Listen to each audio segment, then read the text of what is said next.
না মিস্টার মৈত্র, আমি জানি যে পুরো গ্রুপটাকেই আমাদের ক্রাইম ব্রাঞ্চ গ্রেপ্তার করেছে। তবুও আমি এ ব্যাপারে খোঁজ খবর নিয়ে দেখব।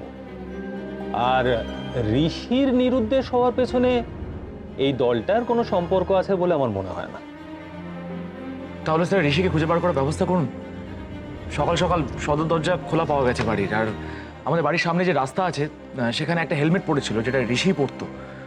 স্যার প্লিজ স্যার দেখুন না। ঠিক আছে, আপনাদের কমপ্লেন আমি খাতায় লজ করে নিচ্ছি। এরপর আমাদের যথাসাধ্য আমরা করব।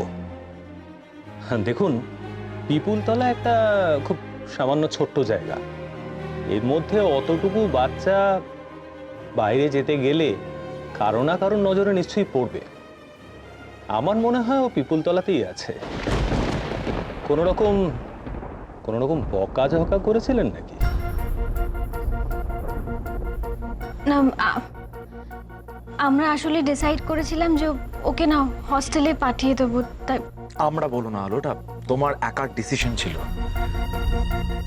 এবার বুঝতে পারছো এই ফলটা আমি কেন বারণ করেছিলাম বারবার? আমরা সম্পূর্ণ রকম চেষ্টা করব ম্যাডাম। আপনারা এখন নিশ্চিন্ত মনে বাড়ি যান। কোনো রকম কোনো খবর পেলেই আমরা অবশ্যই দত্ত বাড়িতে যাব। কোনো চিন্তা করবেন না এ ব্যাপারে। চলো ওঠো, এখানে কান্নাকাটি করে কি হবে বলো? এসো।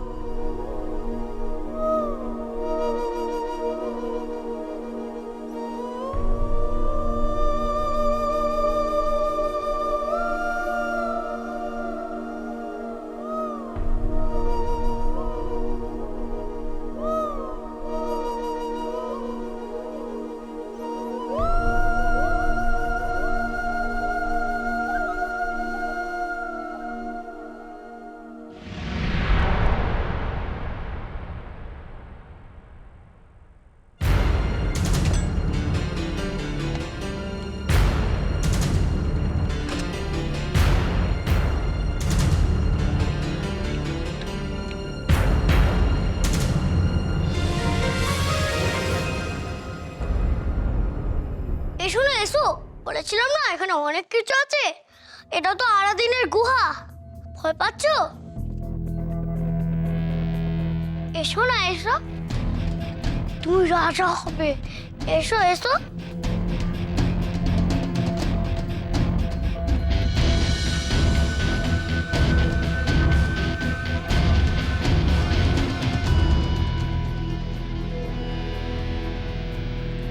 এসো এসো।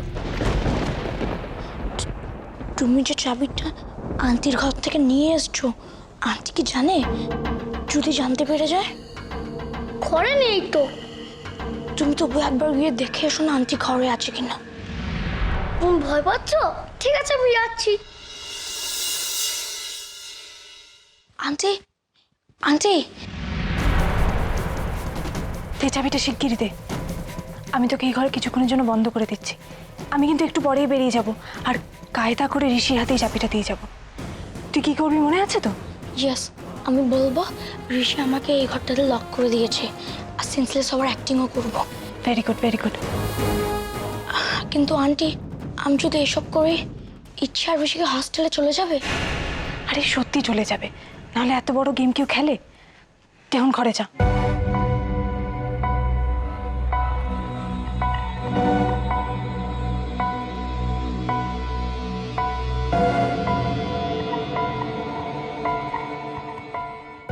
ঋষি, কি ব্যাপারটা কি? আবার এই চাবিটা নিয়ে এসছিস? যা ঘরে রেখে দিয়ে। কিন্তু কিন্তু কি? মাকে বলে দেবে যে তুই চাবিটা নিয়ে এসছিস? কান মোলা খাবে কিন্তু। যা রেখে দিয়ে।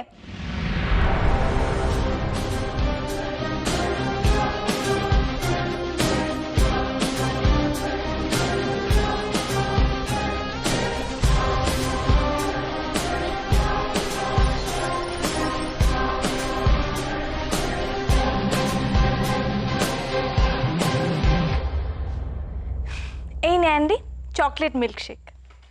তুমি লায়ার! তুমি বলেছিলে না ইচ্ছে আর ঋষি হস্টেলে চলে যাবে? ওরা গেল কই? আর আমার মামা আমার একা থাকবে। সে সে তো হলোই না। আমি সেই জন্য ওই ঋষির নামে মিথ্যা কথা বলেছিলাম। আর ঋষি তো আমাকে ওই ঘরে আটকে দেয়নি, তুমি আমাকে লক করেছিলে। এত চেঁচাচ্ছিস কেন? একটু ওয়েট কর, দেখছিস তো ঋষি বাড়ি ছেড়ে চলে গেছে। মামা তো গেল ওকে ফিরিয়ে আনতে। ওকে পাবে কোথায়? ও যে কোথায় আছে সে তো কেউ জানে না। মিষ্টু,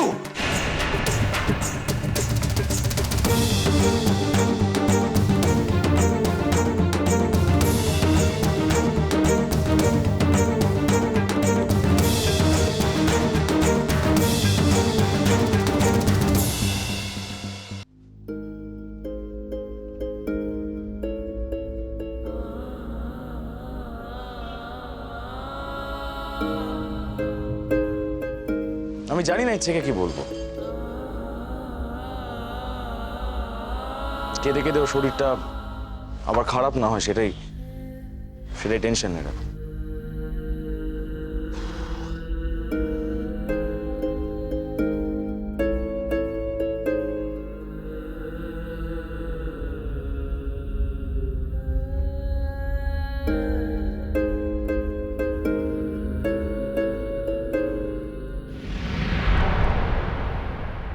ঠাকুর এত নিষ্ঠুর হবেন না, ঋষিকে আমরা খুঁজে পাবই। আমি জানি না আমি আঘাতটাকে কি করে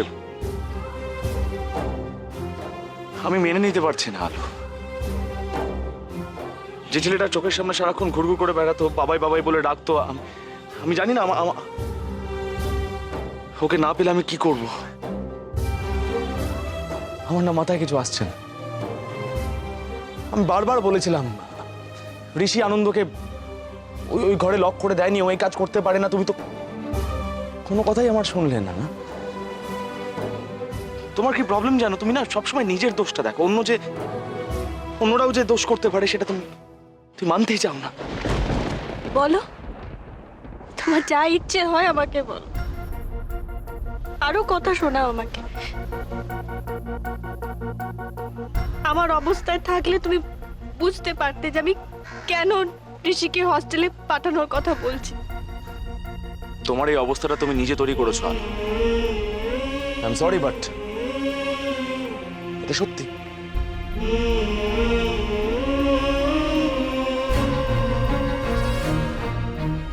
তুমি জানো না সৌরভ, কেন বড়দা ঋষিকে পিপুলতলার হস্টেলে ভর্তি করতে এনেছিলেন। এখানে আসার আগের দিন ঋষি একটা বাচ্চা ছেলেকে গাছ থেকে ফেলে দিয়েছিল। বড়দা ঋষিকে সামলাতে পারছিলেন না, সেই জন্যই এই হস্টেলে পাঠানো ঋষিকে। ডক্টরও তাই সাজেস্ট করেছিলেন। ঋষি আমারও ছেলে সৌরভ, আমারও ছেলে। আমারও খুব কষ্ট হচ্ছে এটা ভেবে যে ওকে হস্টেলে। ঋষি আমাদের ভালোবাসার চিহ্ন সৌরভ। তুমি আমাকে এখন এই কথাগুলো শোনাচ্ছ, আমার মনের অবস্থাটা কি বুঝতে পারছো না তুমি?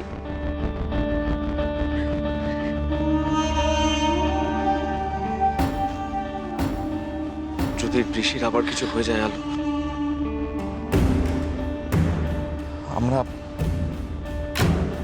আমরা তো আগের মতন